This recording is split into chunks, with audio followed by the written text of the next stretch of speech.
ഈ 5 trillion economy എന്ന് മോദിജി പറയാൻ തുടങ്ങിയത് ഈ ഇലക്ഷൻ കാലത്തല്ല. 2019 നവംബറിൽ അദ്ദേഹത്തിൻ്റെ രണ്ടാം സർക്കാരിൻ്റെ തുടക്കകാലത്ത് ബ്രിക്സ് ഉച്ചകോടിയിലാണ് മോദി ഇത് ആദ്യം പറയുന്നത്. അന്ന് ഭാരതത്തിൻ്റെ GDP 2.6 ട്രില്യൺ മാത്രമായിരുന്നു.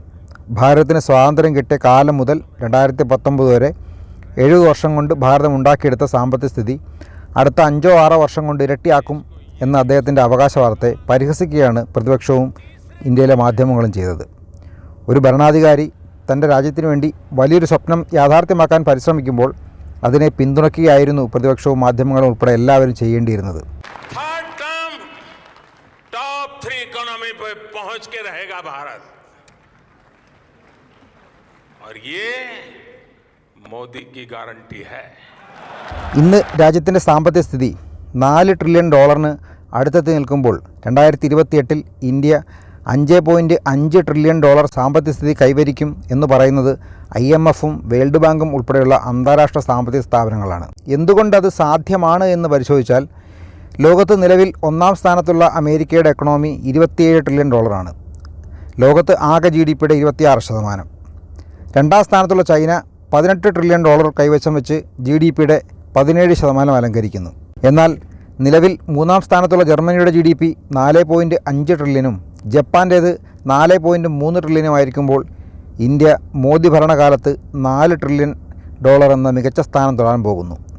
2014 മോദി അധികാരത്തിൽ കയറുമ്പോൾ ഭാരതം വെറും 1.5 ട്രില്യൺ GDP പോലും നേടാനാവാതെ കാനഡയ്ക്ക് പിന്നിൽ 11ാം സ്ഥാനത്തായിരുന്നു എന്നതും ഇന്ന് 4 ട്രില്യണോളം നേടി 5ാം സ്ഥാനത്താണ് നിൽക്കുന്നത് എന്നും രാഷ്ട്രീയ തിമിരം മാറ്റിവെച്ച് പഠിച്ചാൽ മോദിയുടെ പരിശ്രമത്തിന് ആരായാലും കൈയടിച്ചു പോകും. എന്നാൽ മോദിയുടെ ഇന്ത്യക്ക് അതുക്കും മേലെ പോകാൻ കഴിയും എന്നതാണ് യാഥാർത്ഥ്യം. ഇന്ത്യയുടെ യഥാർത്ഥ ശക്തി നമ്മൾ യഥാവിധി ഉപയോഗിച്ചാൽ, ദീർഘവീക്ഷണവും ദിഷണാശാലിയുമായ ഒരു ഭരണാധികാരിയും ഭരണകൂടവും പ്രവർത്തിച്ചാൽ 10 ട്രില്യൺ എക്കണോമി പോലും ഈസിയായി സാധ്യമാണ് എന്ന് നമ്മളും സമ്മതിക്കും. അതിന് ആദ്യം വേണ്ടത് മോദി അല്ലെങ്കിൽ മോദിയേക്കാൾ കേവനായ ഭരണാധികാരി ഇനി ഭാരതം തുടർച്ചയായി കേവല ഭൂരിപക്ഷത്തോടെ ഭരിക്കണം എന്നുള്ളതാണ്. കാരണം ഒരു രാജ്യത്തിൻ്റെ രാഷ്ട്രീയ സ്ഥിരത സാമ്പത്തിക ക്രമത്തിൽ വളർച്ചയ്ക്ക് ഏറ്റവും പ്രധാനമാണ്. തൽക്കാലം മോദി ഒരിക്കൽ കൂടി കേവല ഭൂരിപക്ഷം നേടി ഭാരതം ഭരിക്കേണ്ടി വരും എന്ന് സാരം. അസാധ്യതയിലെ സാധ്യത എന്ന സാക്ഷാൽ APJ അബ്ദുൽ കലാം എഴുതിയ ഗ്രന്ഥമാണ് ഇന്ത്യയുടെ വികസനത്തിന് എല്ലാവരും റഫറൻസായി ഉപയോഗിക്കേണ്ട മൂലഗ്രന്ഥം. അത് കൃത്യമായി ഫോളോ ചെയ്യുന്ന ഒരു പ്രധാനമന്ത്രിയാണ് നരേന്ദ്രമോദി എന്നുള്ളതാണ് അദ്ദേഹത്തിന് രാജ്യത്തെ മികച്ച രീതിയിൽ മുന്നോട്ട് കൊണ്ടുപോകാൻ കഴിയുന്നത്. ഭാരതത്തിൻ്റെ ഏറ്റവും വലിയ ശക്തിയും അതേസമയം ദൗർബല്യവും ഇന്ത്യയുടെ ജനസംഖ്യ തന്നെയാണ് എന്ന് പറഞ്ഞത് APJ അബ്ദുൽ കലാമാണ്. ഓരോ വ്യക്തിയുടെ വരുമാനം വർദ്ധിപ്പിച്ചു മാത്രമേ രാജ്യത്തിൻ്റെ GDPയും വർദ്ധിപ്പിക്കാനാകൂ. അതുകൊണ്ട് തന്നെ അനൗദ്യോഗികമായി ഇന്ന് 142 കോടി ജനസംഖ്യയുള്ള ഭാരതത്തിൻ്റെ വ്യക്തിഗത വരുമാനത്തിൽ വർധനവുണ്ടായാൽ രാജ്യം ലോകത്തെ ഒന്നാമത്തെ സാമ്പത്തിക ശക്തിയാകുമെന്നതാണ് യാഥാർത്ഥ്യം. പക്ഷേ ആകെ ജനസംഖ്യയിൽ പകുതിയിലധികം ഇപ്പോഴും ദാരിദ്ര്യരേഖയ്ക്ക് താഴെ ആയതുകൊണ്ട് ഗവൺമെൻറ്റിൻ്റെ നികുതി വരുമാനം കുറയുകയും ലഭിക്കുന്ന നികുതി വരുമാനത്തിൽ വലിയൊരു ഭാഗം പാവപ്പെട്ട ജനങ്ങൾക്ക് ഭക്ഷണം നൽകാനും അവരെ സംരക്ഷിക്കാനും വീട് വയ്ക്കാനും സബ്സിഡികൾ നൽകാനുമായി ചെലവഴിക്കപ്പെട്ടു പോകുന്നതാണ് കാലങ്ങളായി നടക്കുന്നത്. അവിടെയാണ് വോട്ട് ബാങ്കിന് വേണ്ടി രാഷ്ട്രീയ പാർട്ടികളുടെ കിറ്റും ഫ്രീബീസും പണവും മദ്യവും വാങ്ങി വോട്ട് ചെയ്യുന്ന ജനങ്ങൾ മനസ്സിലാക്കേണ്ടത്. ആകെയുള്ള ജനസംഖ്യയിൽ ഭൂരിഭാഗവും തൊഴിൽ ചെയ്യുകയോ സ്വയം സംരംഭം തുടങ്ങി മുന്നോട്ട് വരികയോ ചെയ്താൽ മാത്രമേ, അല്ലെങ്കിൽ അതിന് സഹായിക്കുന്ന ഗവൺമെൻറ്റിനാണ് ജനം വോട്ട് കൊടുക്കേണ്ടത്. അല്ലാതെ ജോലിക്ക് പോകാതെ വീട്ടിലിരുന്നാൽ മദ്യവും ഭക്ഷണവും സൗജന്യമായി തന്ന് ജനങ്ങളെ അലസന്മാരാക്കുന്ന ഒരു ഗവൺമെൻറ് ഈ ജനതയോടും രാജ്യത്തോടും വരും തലമുറയോടും ചെയ്യുന്നത് കൊടിയ വഞ്ചനയാണ് എന്നത് തിരിച്ചറിയാൻ ജനങ്ങൾക്ക് കഴിയണം. മോദി തന്നെ 2014 രാജ്യഭരണം ഏറ്റെടുത്ത് അമേരിക്കയിൽ പോയി ആദ്യമായി ഐക്യരാഷ്ട്രസഭയെ അഭിസംബോധന ചെയ്ത് സംസാരിക്കുമ്പോൾ പറഞ്ഞത് ഇന്ത്യയുടെ ശക്തി എന്നത് ഇന്ത്യയുടെ ജനസംഖ്യയിലെ യുവത്വത്തിൻ്റെ ശരാശരിയാണ്. ഇന്ത്യയുടെ ആകെ ജനസംഖ്യയുടെ 58% 30 വയസ്സിൽ താഴെ പ്രായമുള്ളവരാണ്. അതായത് കൊച്ചു കുട്ടികൾ മുതൽ ഇപ്പോഴേ ചിന്തിച്ചു തുടങ്ങിയാൽ അടുത്ത 20 വർഷം കൊണ്ട് രാജ്യത്തെ ലോകത്ത് തന്നെ ഒന്നാമതാക്കി മാറ്റാൻ കഴിയും. അതിന് രാജ്യത്ത് വ്യവസായ വളർച്ചയുണ്ടാവണം, തൊഴിലവസരം വർദ്ധിപ്പിക്കണം. അതിന് ആദ്യം വിദേശത്തുനിന്ന് പോലും വലിയ നിക്ഷേപങ്ങൾ ഇന്ത്യയിലേക്ക് വരണം. രാജ്യത്ത് ചുവപ്പ് നാടകളിൽ കുരുങ്ങി വ്യവസായം തുടങ്ങാൻ വരുന്നവരെ മടിപ്പിക്കാതിരിക്കണം. അതിനാണ് നരേന്ദ്രമോദി ആദ്യ ടൈമിൽ തന്നെ വിവിധ രാജ്യങ്ങൾ സന്ദർശിച്ച് ചുവപ്പ് നാട കുരുക്കില്ലാതാക്കാൻ കാലഹരണപ്പെട്ട 100ഓളം നിയമങ്ങൾ എടുത്തു മാറ്റിയെന്നും 24 മണിക്കൂറിൽ തന്നെ ഒരു സംരംഭം തുടങ്ങാൻ കഴിയും വിധം ഏകജാലക സംവിധാനം ഏർപ്പെടുത്തിയെന്നും ലോകത്തോട് വിളിച്ചു പറഞ്ഞ് ഇന്ത്യയിലേക്ക് നിക്ഷേപത്തിന് ക്ഷണിച്ചത്. ഇന്ത്യയുടെ ആകെ ജനസംഖ്യയിൽ വർക്കിംഗ് പോപ്പുലേഷൻ എന്ന വിഭാഗത്തിൽപ്പെടുത്താൻ പറ്റുന്ന 15നും 60നും ഇടയിൽ പ്രായമുള്ള ആളുകളുടെ ശരാശരി 60%. അതായത് ആകെയുള്ള 142 കോടിയിൽ 84 കോടി ജനങ്ങൾക്കും ഇന്ന് ഈ രാജ്യത്ത് ജോലി ചെയ്യാൻ ആരോഗ്യമുള്ളവരാണ്. 60 വയസ്സിന് മുകളിൽ കുടുംബത്തിലെ മറ്റുള്ളവരെ ആശ്രയിച്ച് ജീവിക്കുന്ന മുതിർന്നവർ 10% മാത്രമേ ഉള്ളൂ എന്നത് ഇന്ത്യയുടെ കരുത്താണ്. അത് മോദി കാരണം ഉണ്ടായതല്ല, ദൈവത്തിൻ്റെ അനുഗ്രഹമാണ്. മറ്റുള്ള രാജ്യങ്ങളിൽ യുവത്വത്തിൻ്റെ ശരാശരി കുറവും മുതിർന്ന ആളുകൾ കൂടുതലുമാണ്. യുവത്വമാണ് ഒരു രാജ്യത്തിൻ്റെ വളർച്ചയ്ക്ക് അടിസ്ഥാനം എന്നുള്ളതുകൊണ്ടാണ് കാനഡ, ഓസ്ട്രേലിയ, UK, അമേരിക്ക തുടങ്ങി PR നൽകുന്ന വിവിധ രാജ്യങ്ങൾ ഇന്ത്യയിൽ നിന്ന് 20നും 45നും ഇടയിലുള്ള ആളുകൾക്ക് മുൻഗണന നൽകുന്നത്. ഭാര്യയും 2 കുട്ടികളുമായി വരുമ്പോൾ അവരെ കൂടുതൽ താല്പര്യത്തോടെ ആ രാജ്യങ്ങൾ സ്വീകരിക്കുന്നത് കൂടെ വരുന്ന ആ കുട്ടികൾ നാളെ അവരുടെ സമ്പദ് വ്യവസ്ഥയെ ശക്തിപ്പെടുത്താൻ പോകുന്ന അവരുടെ പൗരന്മാരാകും എന്നതുകൊണ്ടാണ്. പഠിക്കാനും ജോലി ചെയ്യാനുമായി അനേകം കുട്ടികൾ കേരളം വിടുന്നതിനെ ഒരു നേട്ടമായി ആഘോഷിക്കുന്ന ഇടതുപക്ഷ ഭരണകൂടത്തിന് ഒരു വിഷനോ രാജ്യം വളരണമെന്ന ആഗ്രഹമോ ഇല്ലെന്നുള്ളത് ഈ സമീപനത്തിൽ നിന്ന് തന്നെ വ്യക്തമാണല്ലോ. എന്നിട്ടും കിറ്റ് കിട്ടിയതിനും മദ്യം നൽകിയതിനും വോട്ട് ചെയ്യുന്ന ചിന്താശേഷിയില്ലാത്തൊരു സമൂഹമാണ് കേരളത്തിൻ്റെ അടിസ്ഥാനപരമായ ശാപം. കടം കൂടുന്നതുകൊണ്ട് കേരള ഭരണം പിണറായി പോലും ആഗ്രഹിക്കുന്നില്ല എന്നൊക്കെ പറയുന്നവർ മനസ്സിലാക്കുക, രാജ്യമായാലും സംസ്ഥാനമായാലും ഇന്ന് വാങ്ങി ഉപയോഗിക്കുന്ന കടം വീട്ടുന്നത് 10-20 വർഷം കഴിഞ്ഞുള്ള ഭരണകൂടവും തലമുറയുമാണ്. ഉദാഹരണത്തിന് പിണറായി ഗവൺമെൻറ് വാങ്ങിയ കിഫ്ബി കടം വീട്ടാൻ തുടങ്ങേണ്ടത് 2031-ലാണ്. അന്ന് ആരാവും കേരളം ഭരിക്കുക എന്ന് ആലോചിക്കുക. പിണറായിക്കോ തോമസ് ഐസക്കിനോ KM മാണിക്കോ കടം വാങ്ങുന്ന ബാലഗോപാലിനോ ഒരു ബുദ്ധിമുട്ടും ഉണ്ടാകില്ല. ഇന്ത്യയുടെ യുവത്വത്തിൻ്റെ ശരാശരി കൂടുതലായതുകൊണ്ട് തന്നെ ഇന്ത്യക്ക് കടം വീട്ടാനും സാമ്പത്തിക വളർച്ച നേടാനും അനുകൂല സാഹചര്യമുള്ളതുപോലെ തന്നെ കേരളത്തിൽ വൃദ്ധസമൂഹം കൂടുകയും യുവത്വം നാടുവിടുകയും ചെയ്യുമ്പോൾ കേരളത്തിൽ വരും കാലത്ത് ചെലവ് കൂടുകയും ഭൂമി വില കുറയുകയും വരുമാനം ഇല്ലാതാവുകയുമാണ് ഉണ്ടാകുക. മലയാളി അതൊന്നും അനുഭവിച്ചു തുടങ്ങിയിട്ട് പോലുമില്ല. ഇനിയും 10 വർഷം കൂടി കഴിയുമ്പോഴാണ് അത് അനുഭവത്തിൽ വരിക. അന്ന് കയ്യും കാലും ഇട്ടടിച്ച് നിലവിളിച്ചിട്ട് ഒരു കാര്യവും ഉണ്ടാവില്ല. രാജ്യത്ത് നിലവിലുള്ള വർക്കിംഗ് പോപ്പുലേഷൻ വിഭാഗത്തിൽപ്പെടുന്ന 15നും 60നും ഇടയിൽ പ്രായമുള്ളവർക്ക് വരുമാനമാർഗം ഉണ്ടായിക്കൊടുക്കുക എന്നാണ് വിഷനുള്ള ഒരു ഗവൺമെൻറ്റിൻ്റെ ആദ്യ ലക്ഷ്യം. കഴിഞ്ഞ സാമ്പത്തിക വർഷം മാത്രം രാജ്യത്ത് റോഡ്, വിമാനത്താവളം, തുറമുഖം തുടങ്ങി അടിസ്ഥാന സൗകര്യ വികസന മേഖലയിൽ മാത്രം മോദി ഗവൺമെൻറ് ചെലവഴിച്ചത് 13 ലക്ഷം കോടി രൂപയാണ്. നിതിൻ ഗഡ്കരി ഒരു ഇൻ്റർവ്യൂവിൽ പറഞ്ഞത് അമേരിക്ക ഇന്ന് കാണുന്ന അമേരിക്കയാവാൻ അടിസ്ഥാനം അവർ സാമ്പത്തികമായി ബുദ്ധിമുട്ടുണ്ടായിരുന്ന കാലത്ത് പോലും നടത്തിയ റോഡ് വികസനമാണ്. ഈസിയായി ഗതാഗത ചരക്ക് നീക്കം സാധ്യമായാൽ മാത്രമേ ഒരു കമ്പനി രാജ്യത്ത് നിക്ഷേപം നടത്തൂ. അങ്ങനെ നിക്ഷേപങ്ങൾ ഉണ്ടായാലേ വ്യവസായം വളരൂ. വ്യവസായം വളർന്നാൽ യുവത്വത്തിന് തൊഴിൽ കിട്ടും, വരുമാനം വർദ്ധിക്കും, രാജ്യവും സാമ്പത്തിക വളർച്ച നേടും. വാർഷിക ബജറ്റിലെ നികുതി വരുമാനവും കടവും മുഴുവനായി സർക്കാർ ഉദ്യോഗസ്ഥർക്ക് ശമ്പളം കൊടുക്കാനും പെൻഷൻ കൊടുക്കാനും വോട്ട് ബാങ്ക് നിലനിർത്താനുമുള്ള ഗിമ്മിക്കിന് വേണ്ടി മാത്രം ചെലവഴിക്കുന്ന കേരളത്തിന് വികസനം സ്വപ്നം കാണാൻ പോലും കഴിയില്ല എന്നുള്ളതാണ് യാഥാർത്ഥ്യം. എന്തെങ്കിലും കേരളത്തിൽ നടക്കുന്നത് കേന്ദ്രവിഹിതമായ 40,000 കോടി രൂപ കൊണ്ട് മാത്രമാണ്. അത് വകമാറ്റി ചിലവഴിക്കാൻ പറ്റാത്ത വിധം കണക്ക് ചോദിക്കുന്നതാണ് ഇടതുപക്ഷത്തിന് അലോസരമുണ്ടാക്കുന്നത്. അതുകൊണ്ടാണ് നാട് നീളെ നടന്ന് കേന്ദ്രത്തെയും ഗവർണർമാരെയും കേരളത്തിൻ്റെ ഭരണാധികാരികൾ തെറി പറയുന്നത്. രാജ്യത്തിൻ്റെ പ്രധാന സാമ്പത്തിക വരുമാന സ്രോതസ്സുകൾ എന്താണെന്ന് മനസ്സിലാക്കി മുന്നോട്ട് പോയാലേ രാജ്യത്തെ മൂന്നാമത്തെ സാമ്പത്തിക ശക്തി ആക്കുന്നതിന് വേണ്ടി മോദി എന്ത് ചെയ്യുന്നുവെന്ന് മനസ്സിലാക്കാൻ പറ്റൂ. ഉൽപ്പാദന, വ്യവസായ, സേവന മേഖലയിലാണ് രാജ്യത്തിൻ്റെ വരുമാനം വർദ്ധിപ്പിക്കേണ്ടത്. രാജ്യത്തിൻ്റെ വളർച്ച കാർഷിക അഭിവൃദ്ധിയിലൂടെ മാത്രമേ സാധ്യമാകൂ എന്ന് APJ അബ്ദുൽ കലാം പറയാൻ കാരണം ഭാരതത്തിൽ ഏറ്റവും കൂടുതൽ ആളുകൾ ജോലി ചെയ്യുന്ന മേഖല കൃഷി ആയതുകൊണ്ടാണ്. ആകെ ജനസംഖ്യയുടെ 42% ആളുകളും ജോലി ചെയ്യുന്ന കാർഷിക മേഖല പക്ഷേ രാജ്യത്തിൻ്റെ സാമ്പത്തിക വരുമാനത്തിൻ്റെ 20% മാത്രമേ നൽകുന്നുള്ളൂ എന്നതാണ് യാഥാർത്ഥ്യം. കേരളത്തിൽ ഇത് 0.5% പോലുമില്ല എന്നുള്ളത് മറ്റൊരു യാഥാർത്ഥ്യം. കാർഷിക മേഖലയിൽ കർഷകരുടെ വരുമാനം ഇരട്ടിയാക്കുമെന്ന പ്രഖ്യാപനത്തോടെ മോദി വിവിധ പദ്ധതികൾ നടപ്പിലാക്കാൻ ശ്രമിക്കുന്നത് ഈ ലക്ഷ്യത്തോടെയാണ്. രാജ്യത്ത് ലക്ഷക്കണക്കിന് ഹെക്ടർ തരിശു ഭൂമിയിലേക്ക് ജലം എത്തിക്കുന്നതിന് വേണ്ടി തുടങ്ങിയ കൃഷി സിഞ്ചായി യോജന മുതൽ രാഷ്ട്രീയ കൃഷി വികാസ് യോജന, സോയിൽ കാർഡ്, യന്ത്രവൽക്കരണം, സബ്സിഡി, മിത്ത് പദ്ധതി, കിസാൻ സമ്മാൻ നിധി തുടങ്ങി ഓർഗാനിക് പഴം പച്ചക്കറികളുടെ ബ്രാൻഡ് അംബാസഡറാകാൻ പോലും മോദി മുന്നോട്ട് വരുന്നത് ആ ലക്ഷ്യത്തോടെയാണ്. വടക്ക് കിഴക്കൻ മേഖലയിലെ വെറും 25 സീറ്റുകൾക്ക് വേണ്ടിയിട്ടല്ല, അവിടുത്തെ ജനങ്ങളുടെ ജീവിത നിലവാരം ഉയർത്താൻ ഓർഗാനിക് ഫാമിങ്ങും ടൂറിസവും പ്രോത്സാഹിപ്പിക്കാനാണ് നോർത്ത് ഈസ്റ്റിന് വേണ്ടി ഒരു മന്ത്രിയും വിവിധ റോഡ്, റെയിൽ, ആകാശ കണക്ടിവിറ്റി സൗകര്യങ്ങളും അവിടെ നടപ്പിലാക്കാൻ മോദി ശ്രമിക്കുന്നത്. കാർഷിക മേഖലയ്ക്ക് വേണ്ടി മോദി നടപ്പിലാക്കിയ പദ്ധതികളെക്കുറിച്ച് ഒരു വീഡിയോ പൂർണ്ണമായി മുമ്പ് ചെയ്തിട്ടുണ്ട്. അത് കാണാൻ ആഗ്രഹമുള്ളവർക്ക് വേണ്ടി ഡിസ്ക്രിപ്ഷൻ ബോക്സിൽ അതിൻ്റെ ലിങ്ക് കൊടുത്തിട്ടുണ്ട്. രാജ്യത്ത് കാർഷിക അഭിവൃദ്ധി ഉണ്ടാകാൻ കൃഷി മേഖലയിലേക്ക് സ്വകാര്യ സംരംഭകർക്ക് താല്പര്യമുണ്ടാക്കാനും അതുവഴി കർഷകർക്ക് വരുമാന വർധന ഉണ്ടാക്കാനുമാണ് മോദി കാർഷിക ബിൽ കൊണ്ടുവന്നത്.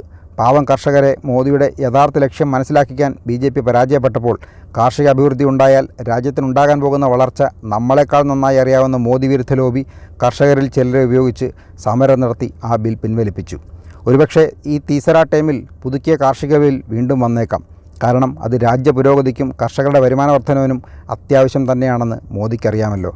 രാജ്യത്തെ ജനസംഖ്യയുടെ 25% ആളുകൾ ജോലി ചെയ്യുന്ന വ്യവസായ മേഖല GDPക്ക് നൽകുന്ന സംഭാവന 25%. പക്ഷേ അതിൽ പോലും 14% സംഭാവന നൽകുന്നത് കൺസ്ട്രക്ഷൻ, റിയൽ എസ്റ്റേറ്റ് മേഖലയാണ്. മാനുഫാക്ചറിംഗ് ഇൻഡസ്ട്രി അഥവാ ഉൽപ്പാദന മേഖലയിൽ വരുമാന വർധന ഉണ്ടായാലേ രാജ്യത്ത് വ്യവസായ പുരോഗതിയും കയറ്റുമതിയിൽ വർധനവും ഉണ്ടാകും. ലോകത്ത് ആവശ്യമുള്ള സാധനങ്ങളുടെ 18% നിർമ്മിച്ച് കയറ്റുമതി ചെയ്യുന്ന ചൈനയ്ക്ക് മുൻപിൽ ഇന്ത്യയുടെ ഉൽപ്പാദന കയറ്റുമതി കേവലം 1-2% മാത്രമാണ് ഇപ്പോഴും.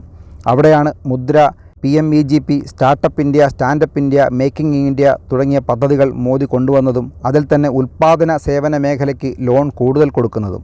താഴേക്കിടയിൽ കുടുംബശ്രീയിൽ പോലും ഉൽപ്പാദന മേഖലയ്ക്ക് പ്രാധാന്യം നൽകാൻ മോദി ശ്രമിക്കുന്നതും അതിനു വേണ്ടിയിട്ടാണ്. ഇപ്പോഴും 11% മാത്രമാണ് രാജ്യത്തെ പ്രൊഡക്ഷൻ മേഖല രാജ്യത്തെ GDPക്ക് സംഭാവന നൽകുന്നത്. അതിൽ വലിയ വളർച്ച ഉണ്ടായാലേ രാജ്യത്തിന് പുരോഗതി ഉണ്ടാകൂ. നിലവിൽ രാജ്യത്തിൻ്റെ GDPയുടെ 53% സംഭാവന നൽകുന്നത് IT ഉൾപ്പെടെയുള്ള സേവന മേഖലയിലാണ്. എന്നാൽ ആ മേഖലയിൽ ജോലി ചെയ്യുന്നത് കേവലം 32% പേർ മാത്രമാണ്. അതിൽ തന്നെ 10% ഗവൺമെൻറ് മേഖലയിൽ ജോലി ചെയ്യുന്ന ഉദ്യോഗസ്ഥരാണ്. IT, ആർട്ടിഫിഷ്യൽ ഇൻ്റലിജൻസ് തുടങ്ങിയ മേഖലകളിൽ ഇന്ത്യ ഇനിയും കൂടുതൽ വളരേണ്ടതുണ്ട്. അടുത്തത് നമ്മൾ പഠിക്കേണ്ടത് 60% വരുന്ന വർക്കിംഗ് ജനസംഖ്യയിൽ എത്ര പേര് ജോലി ചെയ്ത് വരുമാനം ഉണ്ടാക്കുന്നുണ്ട് എന്നതാണ്.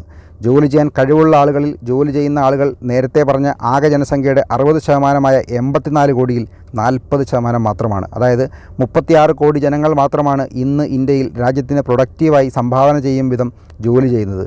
തൊഴിലവസരം ഇല്ലാത്തത് ഗവൺമെൻറ്റിൻ്റെ നയങ്ങളിലുള്ള പ്രശ്നങ്ങൾ കൊണ്ട് തന്നെയാണ്. പക്ഷേ അതിന് മോദി മാത്രമായിരുന്ന ഉത്തരവാദി എന്നാണ് എൻ്റെ ചോദ്യം.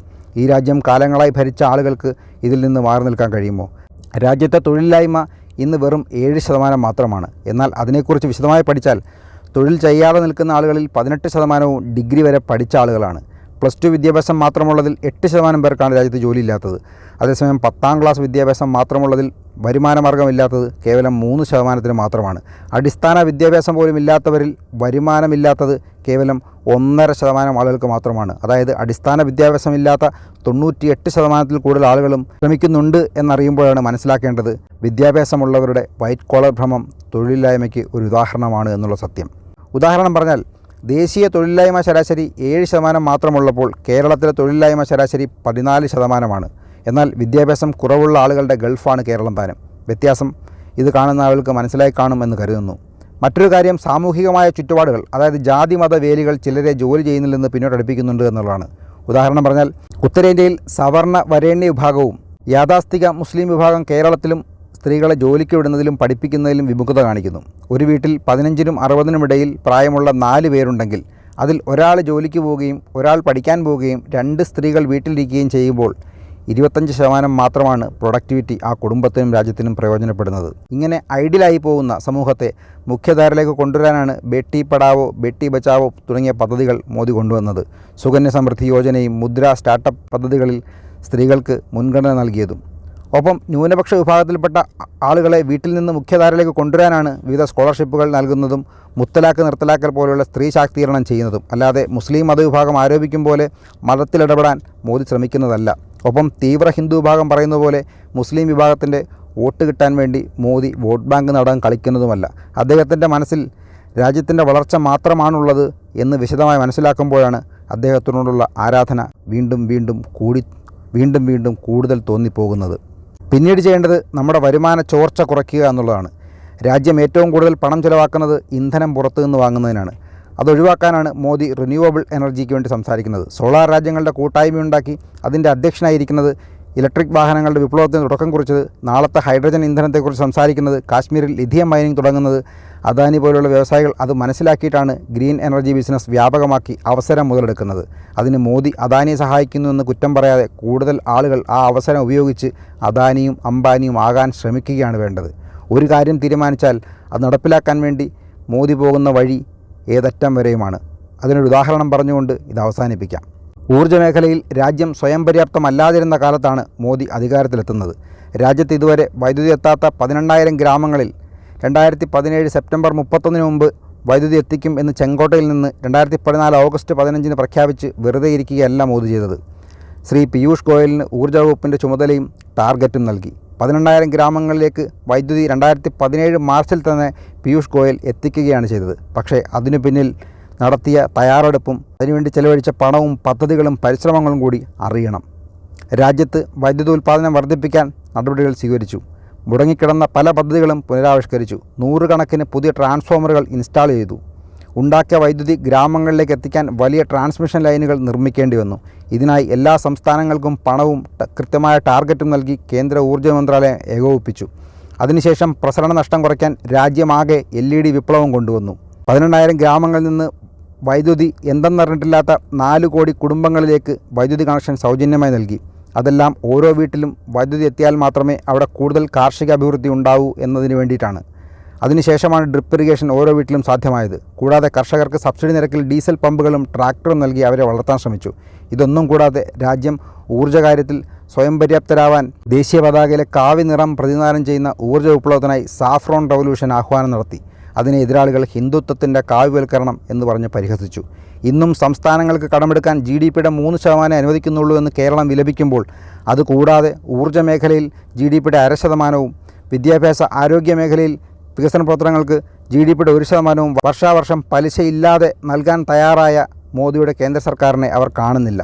പക്ഷേ കൃത്യമായ പദ്ധതി അവതരിപ്പിച്ചാൽ മാത്രമേ ആ പണം അനുവദിക്കൂ എന്ന് മാത്രമല്ല, പദ്ധതിയുടെ പ്രോഗ്രസ് അനുസരിച്ച് വിഹിതങ്ങളായി മാത്രമേ അത് കിട്ടൂ എന്നുള്ളതുകൊണ്ട് കണക്ക് ചോദിക്കുന്ന പണം ആവശ്യമില്ലാത്ത, പദ്ധതികൾ ഒന്നും തന്നെ മുൻപിൽ വെക്കാനില്ലാത്ത കേരളത്തിന് ആ പണം വാങ്ങാൻ കഴിയാത്തത് കൊണ്ടാണ് എന്ന് മലയാളികൾ അറിയുന്നില്ല. അല്ലെങ്കിൽ മലയാളികൾ അതറിയാൻ രാഷ്ട്രീയ നേതാക്കൾ അനുവദിക്കുന്നില്ല.